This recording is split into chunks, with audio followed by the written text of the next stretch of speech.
বড় বোন ভার্সেস ছোট বোন। হ্যাঁ, ঠিকই বলেছিস। এই মাহি, ঝুমু, তোরা তাড়াতাড়ি খেতে আয়, খাবার রেডি হয়ে গেছে। খাবার হয়ে গেছে, তাড়াতাড়ি, অনেক খিদে পেয়েছে, তাড়াতাড়ি তুই বসিস।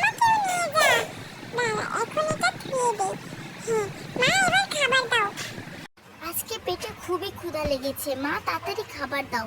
এই মাহি, তোর কি খিদে পায়নি? খিদে পাইনি মানে আমার খুবই খিদে লেগেছে, তাই এখন আমি খাবো। এইটা খাবো, এই বিস্কুটটা খুবই মজার। আরে না না, এই বিস্কিট তো আমার, আমাকে দে, আমি খাবো এটা। বললাম না এটা আমি খাবো, দাও আমাকে দাও, তুমি অন্য কিছু খেয়ে নাও।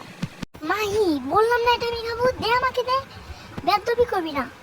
এই, তোরা আবার ঝগড়া করছিস? তোদেরকে বললাম না একবার ঝগড়া করবি না, দুজন মিলেমিশে খা। দুজনের জন্য এটা রান্না করেছি। দেখো আরেকজনে নাচছে, ওর বাবা এখান থেকে ঘুমিয়ে রয়েছে, উঠে যদি দেখে না যে ও নাচছে একজনকে রাগিয়ে, তাহলে ওকে ধরে পেটাবে। তোর বাবা আর ভালো লাগে না। Hour later.